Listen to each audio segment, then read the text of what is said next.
Welcome to Dharma Talks at Columbus KTC. It's a Sunday tradition. If anyone would do me the favor of just giving a shout, I'm hosting for myself today, so I can't really check and see if this is all going as it should. So just post in the chat. Let me know that you can hear me and see me okay. I appreciate that. So thank you for being here. An hour's a long time. It's a big chunk of your day. So I feel a lot of responsibility to try to give you something useful, and I hope I can do that. So thank you for being here. I think it's good right at the top to take a minute to rejoice a little bit in the fact that we are all here at all, but also the idea that we're inclined to be here, that we're inclined to come and try to think about, try to think about how to improve, how to realize our potential. And that's really the underlying view of all of this, is that we have this potential that we can tap, and it's here, it's ours already. So how do we uncover it?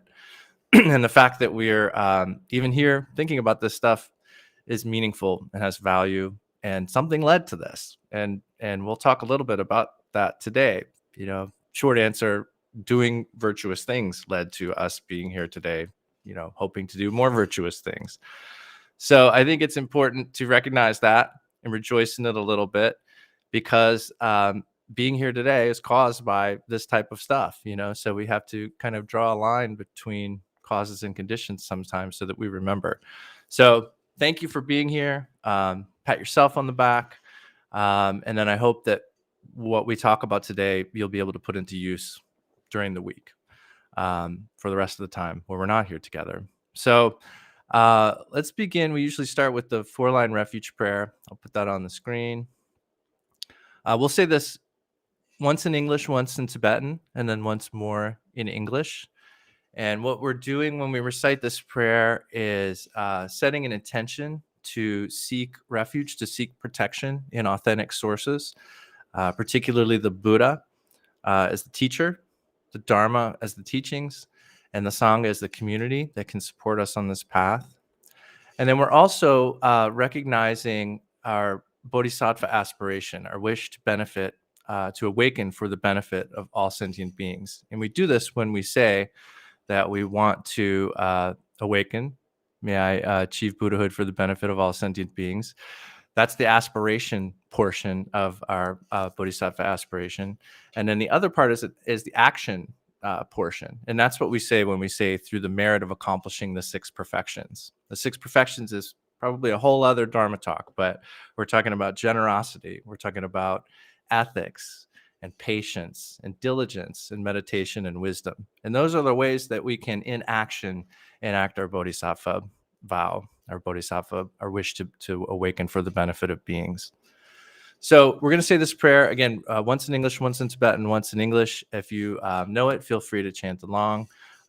You can see the English on the screen, of course, too. If not, just make the aspiration that this time today is a benefit to you and to other beings. Until I reach enlightenment, I take refuge in the Buddha, in the Dharma, and the noble Sangha. Through the merit of accomplishing the 6 perfections, may I attain Buddhahood for the benefit of all sentient beings.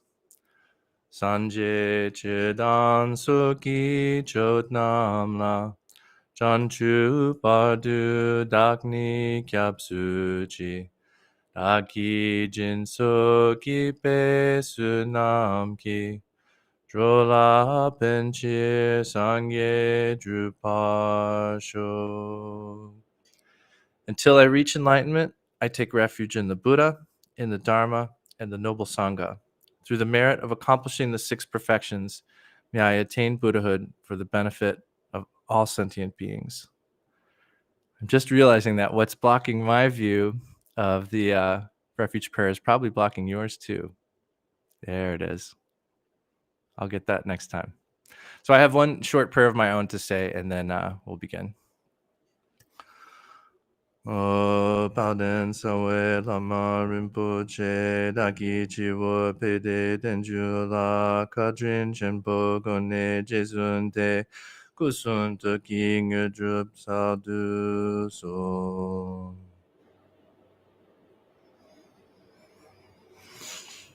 Okay, thank you. Get my screen organized here. Okay.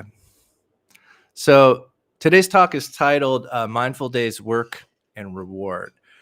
And so what I set out wanting to talk about was kind of all the ways that we could support our practice of mindfulness in the course of any given day. Like any talk that I've started to organize, I realized somewhere along the way that there's a piece or a thread that is much more of the story than I had originally maybe anticipated. So second half of this talk is going to be what I originally kind of set out for. And it's going to be a little listy, it's going to be a little bit of I'm going to kind of throw a lot of stuff at you. So I think maybe the best way to take the second half of this talk, what we can do in the course of a single day to enhance our mindfulness practice, is maybe have a pad and paper handy, and write down some stuff that resonates for you, because it won't all be up your alley. And some things may particularly resonate for you. So I would recommend having something handy, because you may hear some ideas you haven't had or something you haven't heard in a long time that can be useful for you.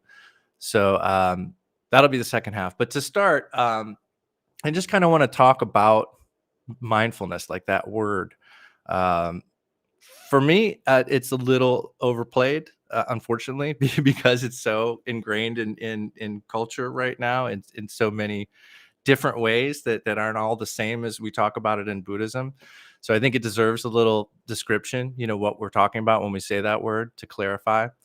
So we're not going to talk in this hour too much about your formal on the cushion meditation practice, your formal on the cushion mindfulness. Ideally, you're working with a teacher and have received some kind of guidance in what practices are appropriate for you and how they should be applied. For most people, it starts with some kind of training in mindfulness. And in Buddhist terms, that would mean some sort of shamatha practice, otherwise known as calm abiding or tranquility meditation. And if you have not learned this practice, you can join us any Sunday at 10 a.m. We have our Intro to Meditation class, which is kind of our flagship offering at Columbus KTC. It's free introduction to meditation. You can learn everything you need to know to begin this practice every Sunday morning at 10 a.m. Join us if this is something you're not familiar with. All are welcome. It's not necessary to be Buddhist to practice shamatha. And the only belief that's required is like what I mentioned a little earlier, having a recognition of our as yet unrealized potential, and that belief that we can uncover it through becoming more familiar with our minds. And familiarizing is really what we're talking about when we talk about meditation, becoming more familiar with our minds, getting to know ourselves better, understanding how thoughts arise, what happens when they do, how they dissipate, go away. So it's a really important practice, shamatha. So if it's something you haven't been exposed to, I highly recommend it. And so this form of meditation, shamatha, or calm abiding, is the foundation of all other Buddhist meditations, because it cultivates two essential faculties. It cultivates mindfulness, and it also cultivates alertness. And the word, the Tibetan word translated here as alertness, is actually the same word as awareness. So in this context, mindfulness means remembering to apply the technique, or we could say like remembering to do what you set out to do. And awareness means noticing when you've forgotten. So remembering to apply the technique is mindfulness. We can also restate that as steadily placing your attention, or again, remembering to do what you set out to do. And then alertness is like a sentinel that's keeping watch. It recognizes everything in our field of existence and notices when we're no longer doing what we set out to do. So mindfulness is remembering to do what we set out to do, and alertness is noticing when we've forgotten. So these two, mindfulness and alertness, or mindfulness and awareness, depend on each other. And it's because of one that the other is possible. Because we know what we're trying to do, we have the ability to notice when we're not.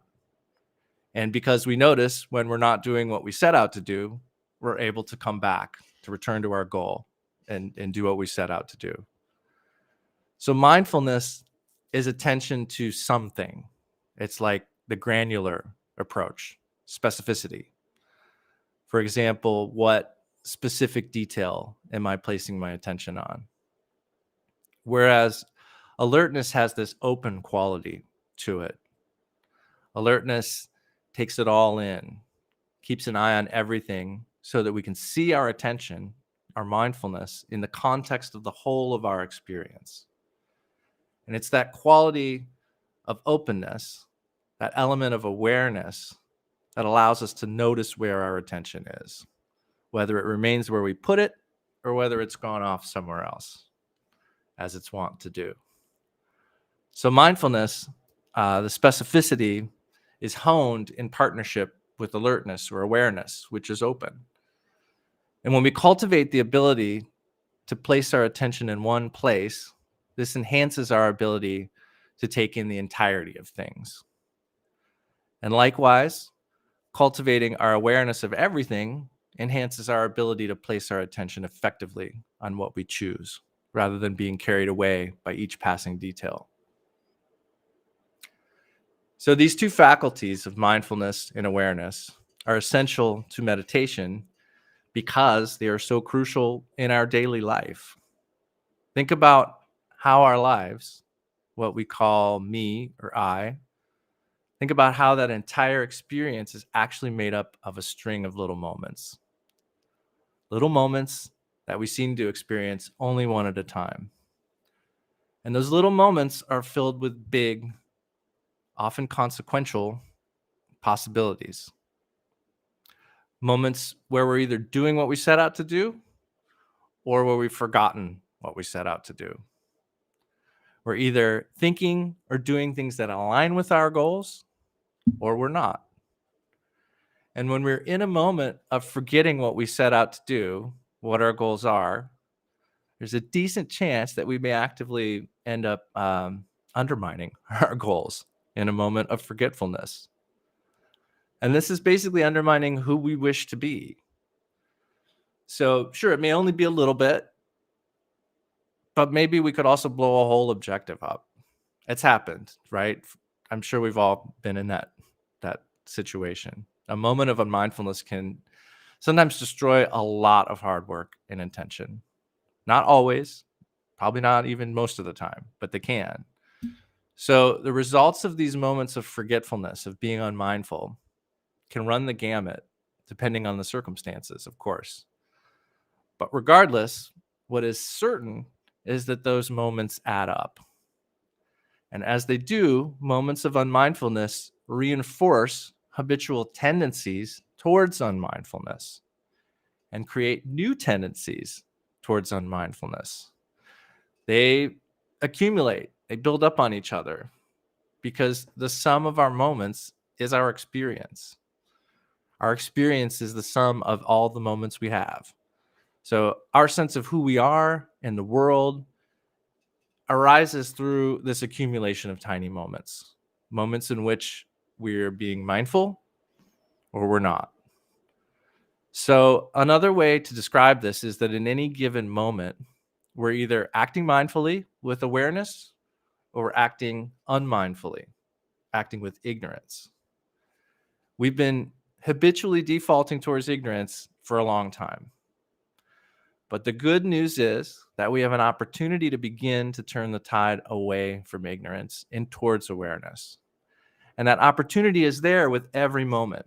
It's never gone. It's always there. Every moment when we act mindfully, when we're able to place our attention where we want it and to act accordingly, we interrupt the habit of unmindfulness, of acting out of ignorance rather than awareness. And not only do we interrupt the habit of unmindfulness, but in the process, we're undoing the habit of unmindfulness, chipping away at it by cultivating the habit of mindfulness, the habit of acting with awareness, acting with awareness, with wisdom, rather than ignorance. So this is actually an incredibly hopeful story. It's a little daunting, I think, to kind of recognize all the moments of unmindfulness we may experience in any given day. But every single moment of mindfulness carries a little reward of wisdom, of sanity, as well as contributing to a more natural arising of mindfulness in the next moment. When we are mindful in one moment, it's much easier to be mindful in the next. And this is why mindfulness is only really effective when it's brought to bear in every part of our life, all day long. From the cushion to the easy chair, to the grocery, to the workplace, to the commute, wherever you are. If you've been able to establish a consistent daily practice of mindfulness, you probably already know how much even just a little bit can have an incredibly positive impact on your experience. The positive effects of mindfulness can almost seem disproportionately big compared to what's really required of us to practice. And that's really good news that it's worth rejoicing in. We already know what it's like to act unmindfully. So hearing what I'm saying today shouldn't be that we've acted unmindfully most of our lives. The good news here is that with each mindful moment that we add to our day, we build awareness. We clear away a little bit more ignorance. And each time we do that, we make it easier to repeat that. So we create and reinforce tendencies of mindfulness and awareness. And therefore, we reveal our natural inclination towards wisdom and skillful means. Now, a crucial distinction I want to point out is this. When you notice that you've not been acting mindfully, that is your awareness. That's what noticed that it's time to come back to what you set out to do. And that's good. That's a good thing. This is a common mistake we all make. The unmindfulness you recognized is not particularly good, but we're not only trying to cultivate mindfulness. We must cultivate both the faculties of mindfulness and awareness. These two work together. So when you notice that you've not been mindful, as we all do, that's a cause for rejoicing and a sign that your practice is improving. It's okay to regret your unmindfulness, and in fact, you should. But that's only useful if it also comes with a resolution not to repeat it, to do something different next time, to be mindful going forward. Will that be an easy resolution to carry out 100% of the time? Of course not. No. But we need to make the resolution to set our intention, to explicitly acknowledge the framework of what we know will work for us, what will lead to real happiness and real success.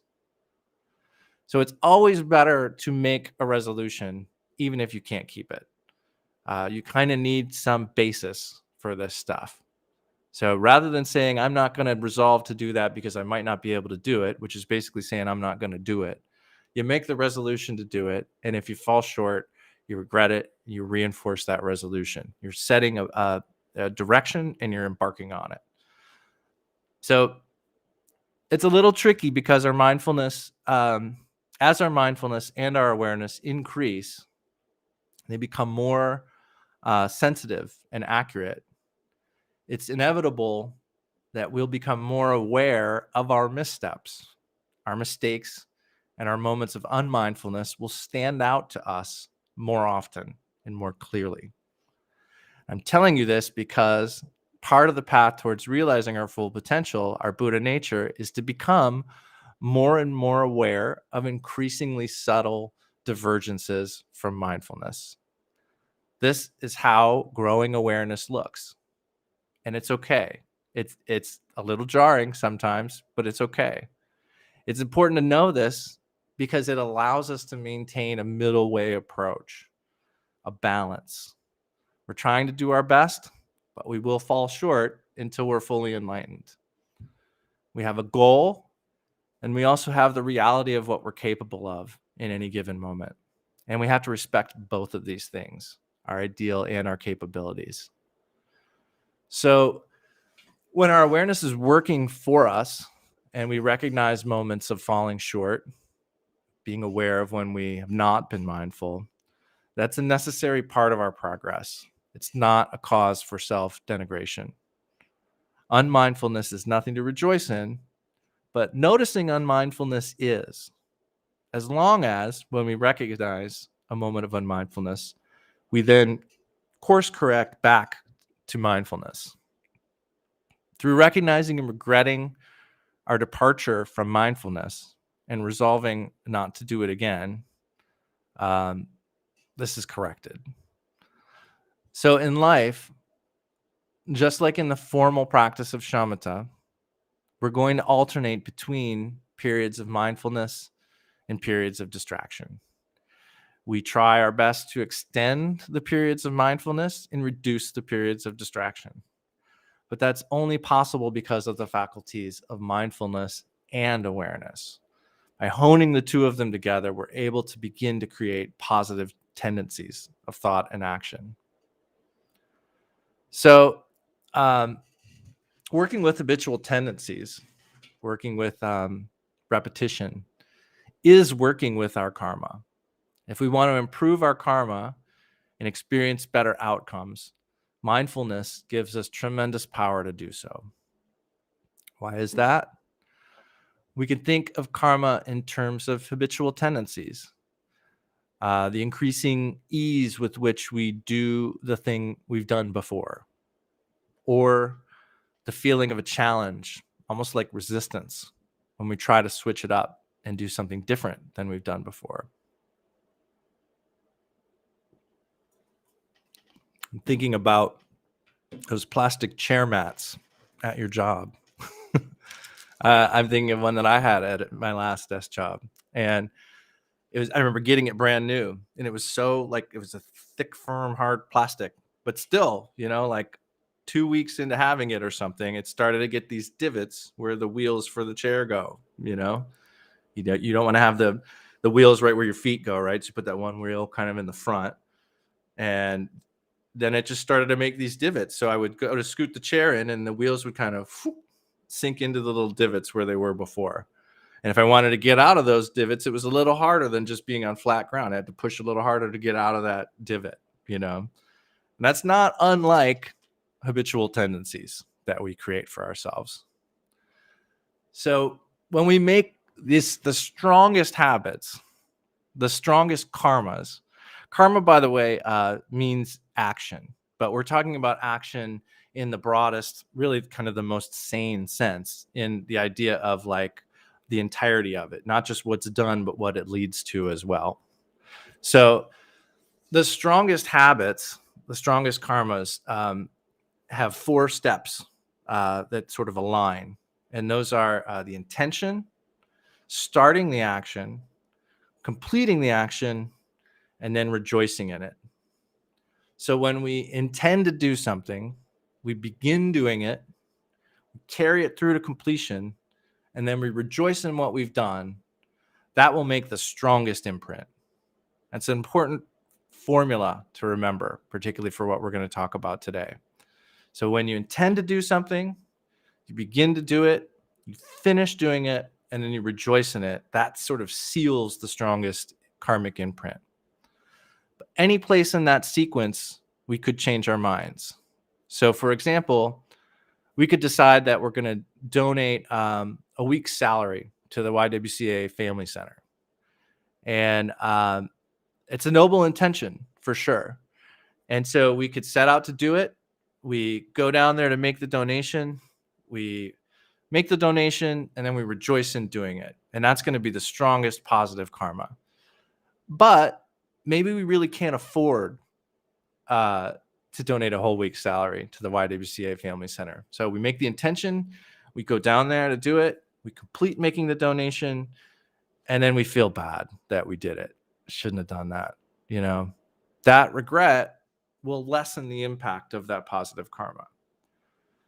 So another example might be I think something we all do is probably an imagination game of intentions, someday I'm going to give so much money to such and such, and we kind of think we're going to do that, and we have the intention, but we never actually begin to do it. And we kind of ride on that feeling of wanting to do it, there's some goodness in that, but we haven't done the other 3 steps that are really important to sealing that karma. And if anything, we may be just kind of making a habit of intending to do something and not actually carrying it through. So another way to think of this 4 component kind of karma thing is if we have a bad intention. And so let's say we're angry and we decide we want to hurt somebody, and we start to do that and we carry it out, but then we generate a good deal of regret for having done it. That regret will help, it will lessen the impact of that negative karma. But we have to always, like I said earlier, we have to resolve not to do it again. So that regret is only really most powerful when we can make a resolution to not repeat that behavior. We have to reset our intention as the basis of the karma we're trying to create. So I think this is important to remember, this idea of intention, beginning, completing, and rejoicing, because it does relate to our intention for mindfulness. If we start to carry it out, if we make the intention to be mindful, we start to carry it out, but we're unable to maintain it, then we can regret not being able to maintain it. And we still have 3 of the 4 elements of a positive karma there. We've laid down 3 parts of what we were hoping for, like we intended to do it, we started doing it, and although we weren't able to finish it, we are, afterwards, that aligns with where we started. So the way we felt about not finishing it is we regretted it, and we make the resolution to actually be able to carry it through the next time. And this is important because though we still experience moments of unmindfulness, forgetfulness, until the moment of our full awakening, if we intend to be mindful, we begin to try to be mindful, and then we regret, but we have not retained that mindfulness. That's still building a strong habit towards mindfulness. It's still working in that direction, and we can't forget that. And it's working with who we are and what we're capable of right now. One further clarification before we begin looking at some ideas for a single day of mindfulness. Where we are now is undoubtedly the result of previous actions, previous karma. But we have to never forget that we always have to be mindful of the fact that the future is open. It's not preordained, and it's determined by our thoughts and actions right now. So the choices we make in this moment, in any given moment, have a tremendous effect on our tendencies, and therefore our experience going forward. And that's why we can say that our current situation, whatever that situation is, can be most fruitful for us when we approach it with mindfulness and awareness. So aside from our formal practice on the cushion, how can we enhance our mindfulness and awareness throughout the course of a day? We can practice simple forms of shamatha in many different circumstances. I'm talking about off the cushion. We'll talk about how to do some of those things with emotions and physical sensations too.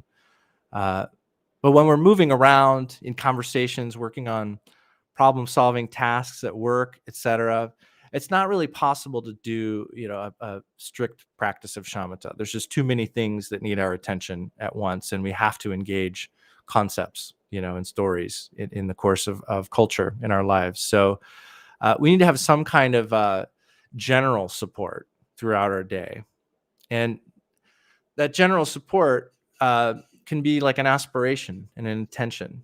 So depending on where we are in our practice, that might be the intention to attain Buddhahood for the benefit of all sentient beings. Or it might be the 3 commitments: do no harm, practice only virtue, tame your mind. Or maybe it's simply an intention not to bring any additional suffering upon ourselves. Any of those things is a good guiding intention, to be mindful of throughout our day. It can be a good general support for your mindfulness as you move through the myriad situations that you encounter in a day, in interpersonal interactions. So thinking about like a specific day, um, first of all, let's start right from the beginning. So that moment when you hear your alarm, or if you're a lucky kind of person who wakes up without an alarm, there's that sort of groggy moment. You're coming out of a dream. And I think for a lot of us, I can only speak from my own experience, but that moment is usually kind of dominated for me by the idea that I could still stay sleeping if I wanted to.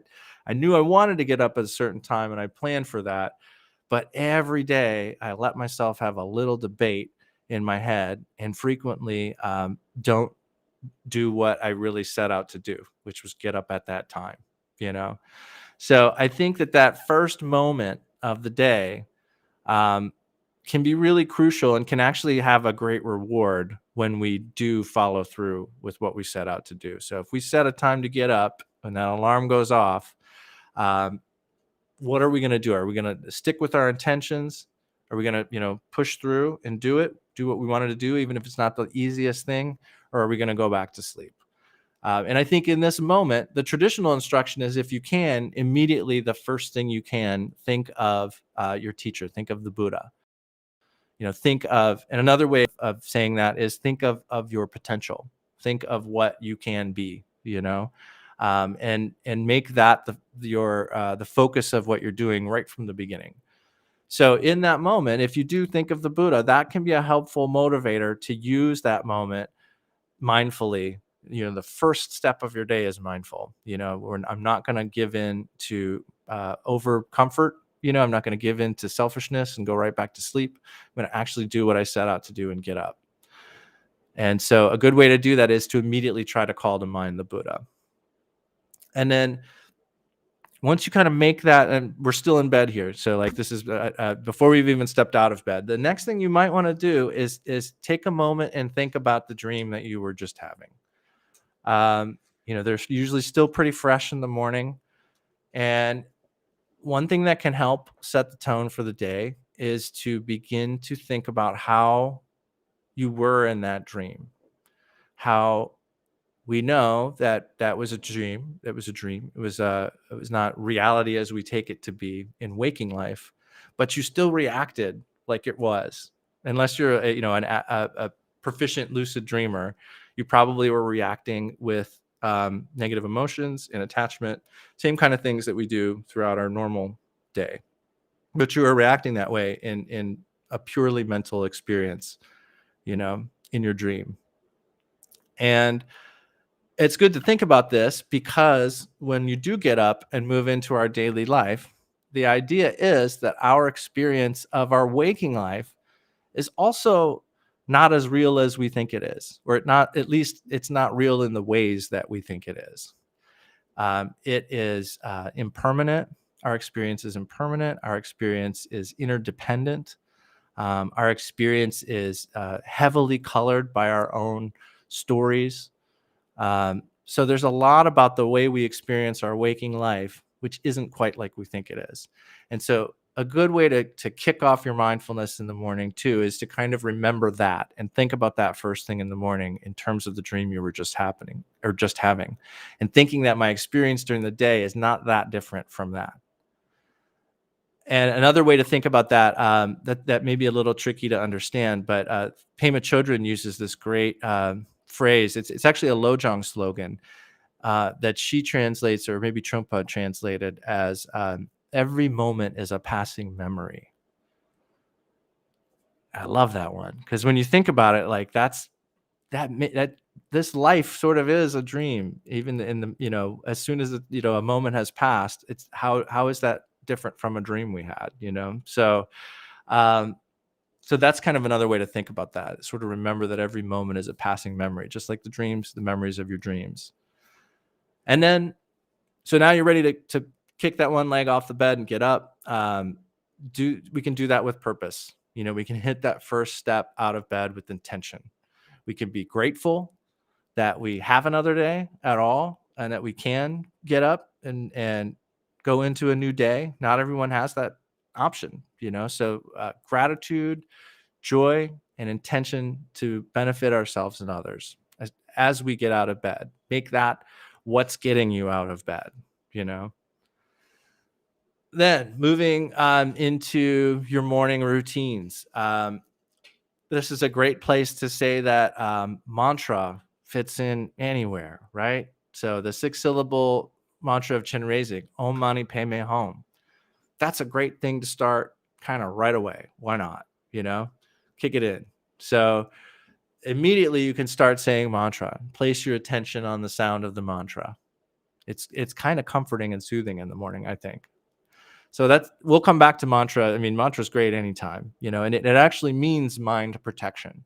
So where we might start to get out of bed and immediately start to indulge in our stories and our negative emotions, instead we can protect our minds with some mantra right away.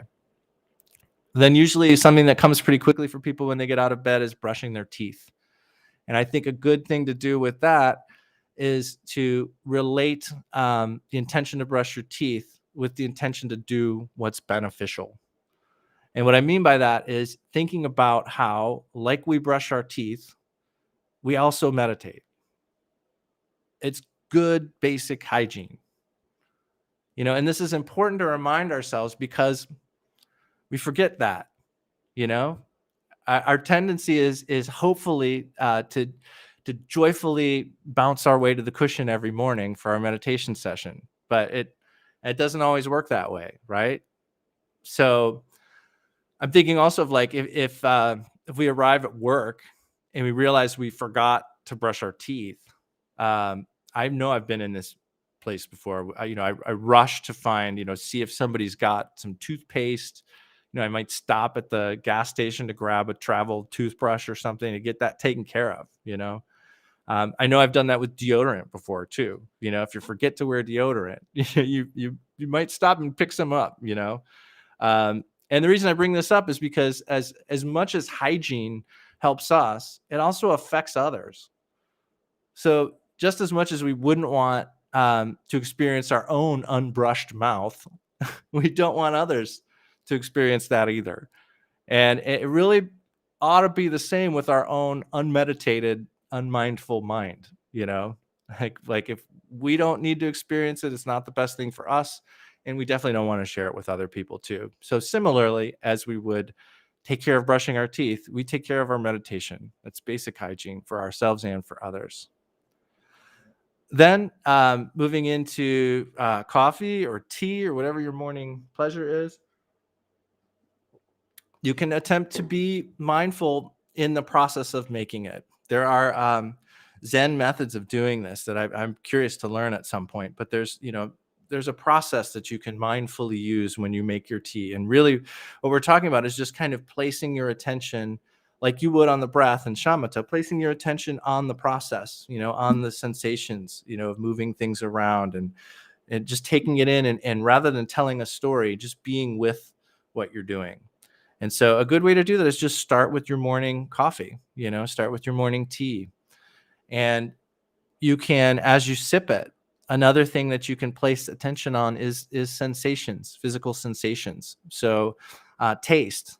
And taste is not an easy one. There's a reason why we say start with the breath and shamatha practice, which is that's the easiest way to begin to train in mindfulness. So any of these other methods are not quite as easy, but they're valid and they're worth trying. Just be aware that it's not going to be quite as easy as when you're sitting in a posture in a quiet room with your attention on the breath. So for instance, we're talking now about taste. Taste, you can experience the taste of your coffee or your tea without thinking about it. You don't have to tell a story about it. It's tricky because when you taste something, you immediately start thinking salty, sweet, comparing it to maybe what you had before. That's where our habit takes us, so just be aware that that's probably going to happen. But those types of stories, those types of concepts are your awareness. When you notice that, that's your awareness telling you, go ahead and just bring your attention back to the experience, bring your attention back to the raw taste, just the taste, the sensation. Again, not super easy, but worth trying. Then at some point in the morning, you're probably going to open your shrine. I don't want to talk too much about formal practice today because we've got a couple other things to get through, but I will just say that it's important, since we do our daily practice daily, It's a lot of repetition. It's easy to kind of do things by rote without really thinking about it. So I think one of the first things I try to do is to recall diligence. And in particular, another way to say diligence is joyous effort.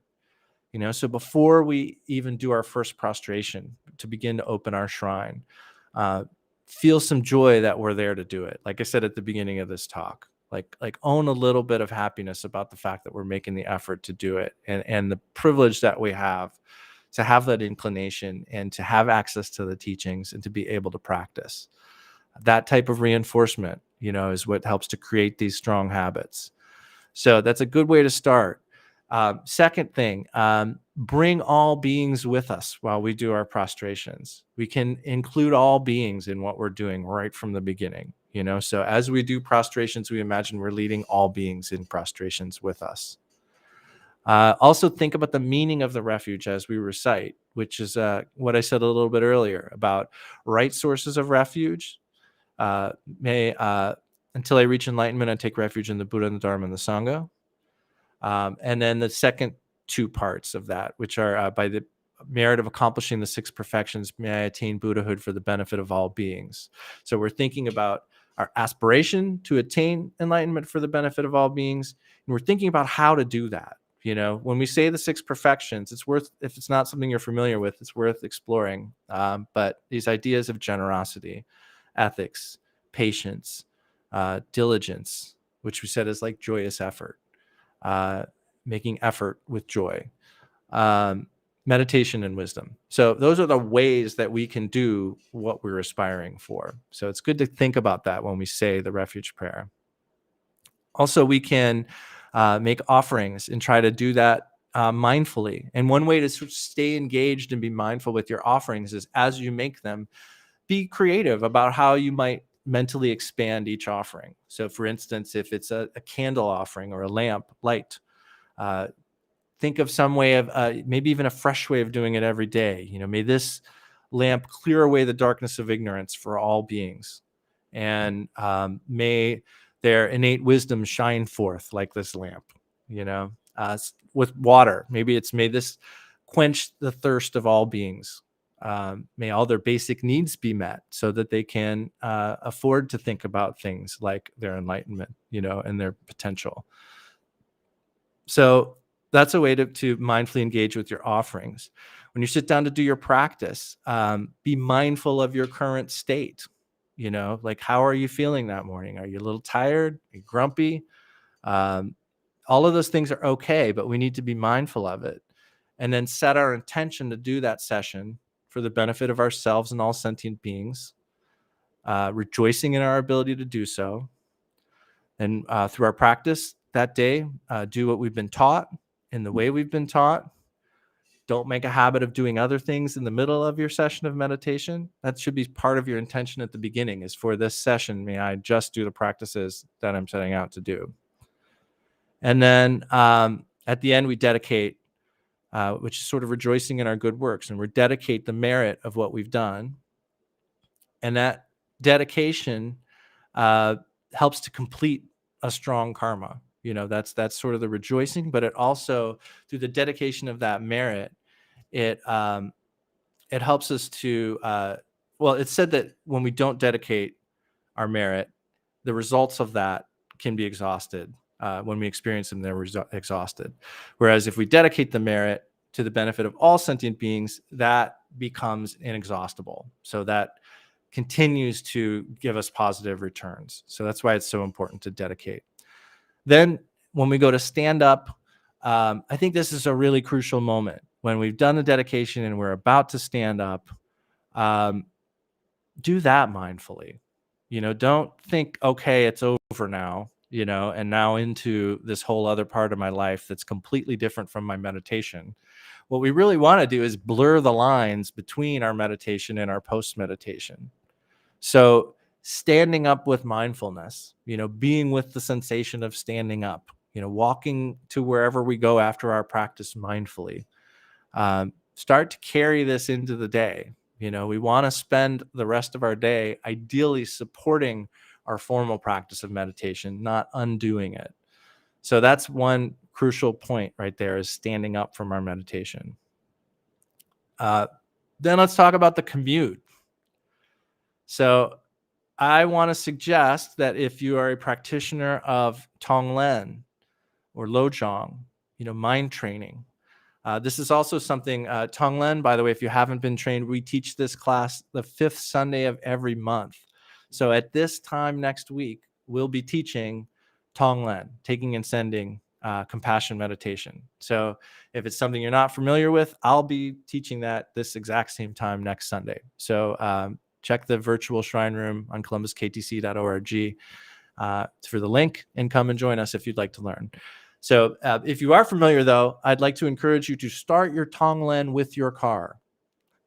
I mean, you could do it earlier, but I think a good time to think about it is when you're turning that key on that car, be turning the key on your Tonglen too, because you're about to interact with more sentient beings than probably anything else you're going to do all day long. So what an opportunity for your Tonglen. And all those sentient beings you're going to interact with, it's said in Tibetan Buddhism that all of these may have previously been your mother, or in other words, somebody who's shown you great kindness. So you want to be ready to interact and make your driving and your commute align with your intention. So make an aspiration when you start your car to practice the paramitas on your drive, particularly generosity, ethics, patience, and joyous effort. And so be mindful of your motivations, your motivation to benefit beings, and particularly all of your opportunities to help in the course of a drive. That's a real powerful change that we can all make. I'm not great at it all the time, for sure, but I'm noticing more often, which is that awareness, right? So it occurred to me the other day that it would be a good idea when you're on the road and I'm going to coin a term here, be a merge bodhisattva. Be a bodhisattva of merging, like everybody's trying to get somewhere. There's no reason why we really need to protect, our territory on the road. We're moving, we're all going somewhere. You can always slow down and let someone in. And it's a great way to be generous. It's a great way to be patient. It's a great way to help other beings. So be a merge bodhisattva. Also, use taking and sending to work with difficult encounters. If you see somebody driving recklessly, or someone cuts you off, or something happens that seems to trigger negative emotions, that's when you start to use taking and sending for that individual. Take on their suffering and breathe out happiness for them. Don't get sucked into the negative feelings that can arise on the road. So another thing, what's a good way to protect your mind from negative thoughts? What's mind protection? Mantra, right? So there's another great thing to do in the car. Just you can default to mantra. Then getting to work, set your intentions before you go in. I remember learning about this on my last desk job, and I remember there was some tough times, and it was just pulling into that parking lot was like kind of the hardest part of the day. And it's telling, I think, right? Because I was hard because there were difficult things happening inside the building, but that parking lot was kind of the expectation and the anxiety was kind of the worst. And I wasn't even in there yet, but what helped is setting an intention before you go in. Remember the middle way. And what I mean here is particularly that, like the traditional way of talking about materialism versus nihilism, that like everything that you see and hear matters, or nothing matters at all. Like remember the middle way between those two. And a way of describing that in terms of behavior is detachment and equanimity.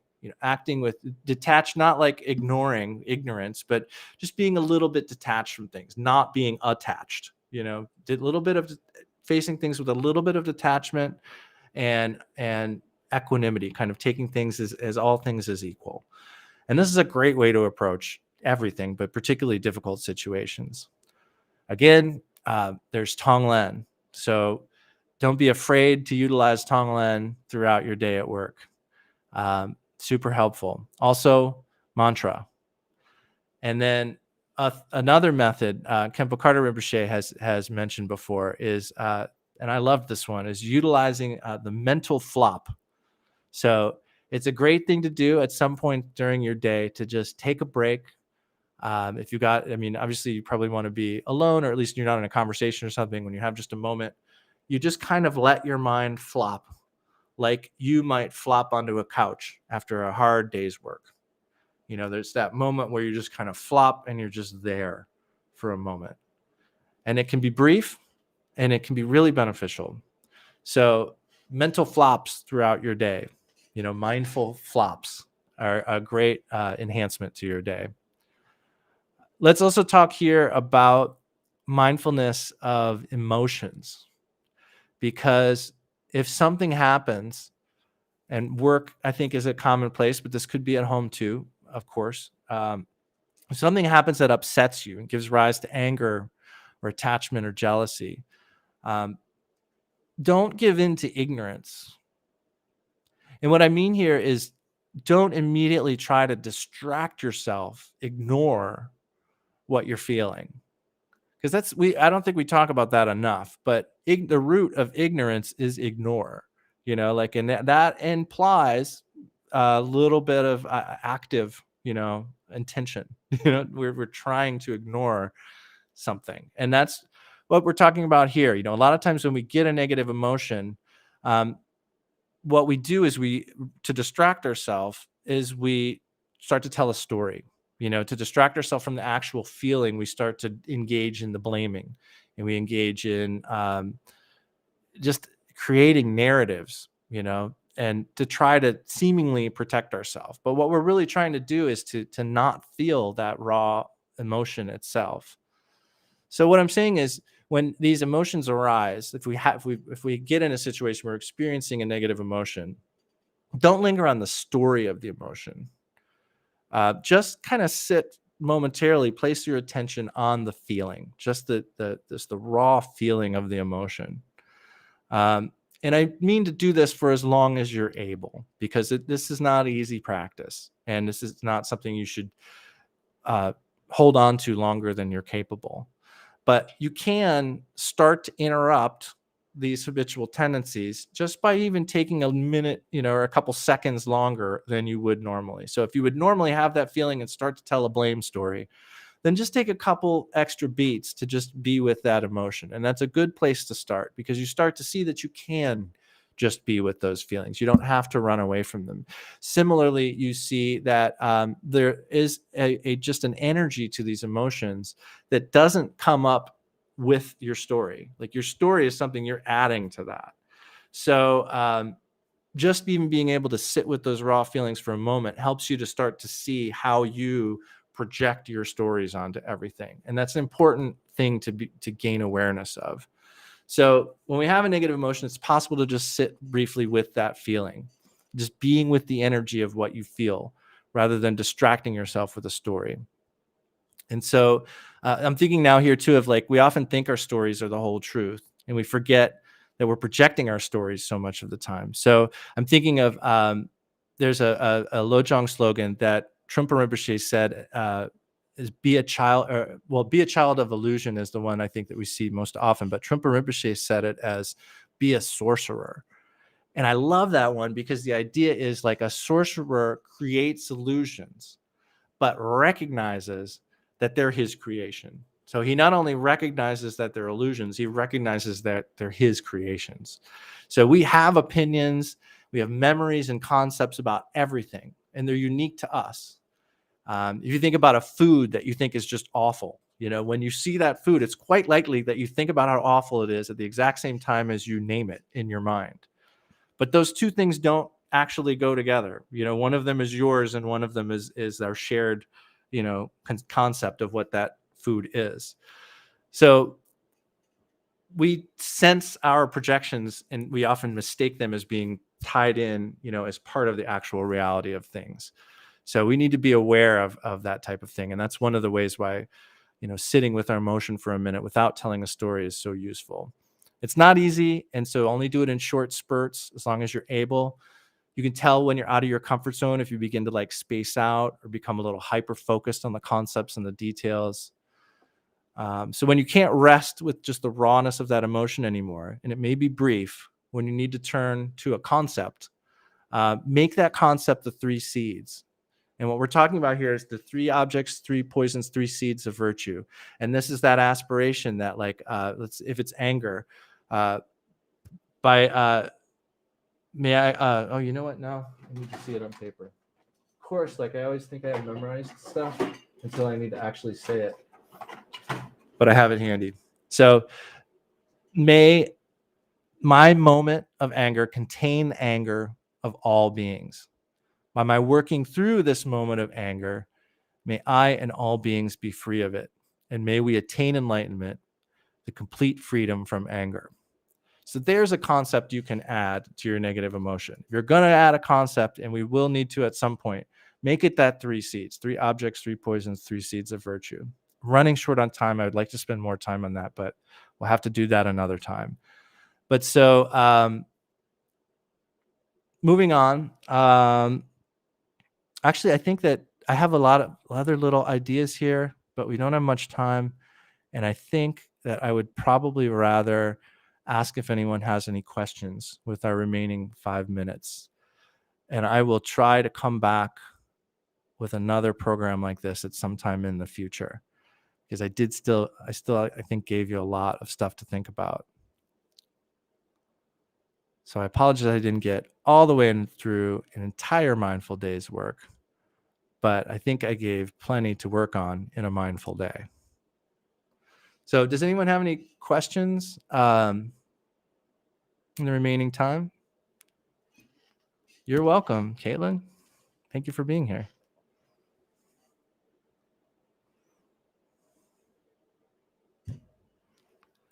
I will put up on the screen here now too the link to donate to Columbus KTC.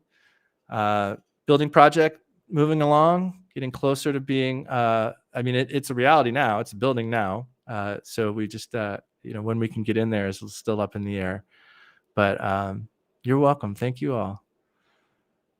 But if you'd like to help support the rebuilding process, here's the website on the screen.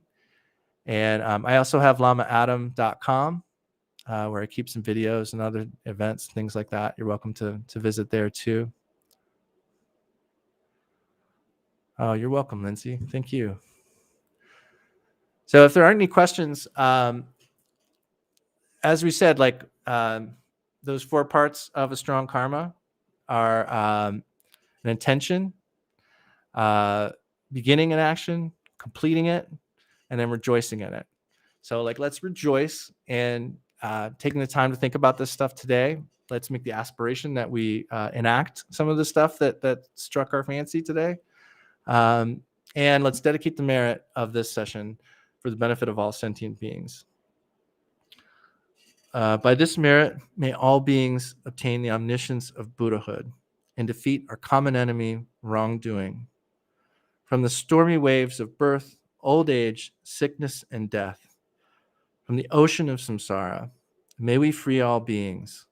May we free all beings. May we free all beings. Thank you, everybody. See you soon.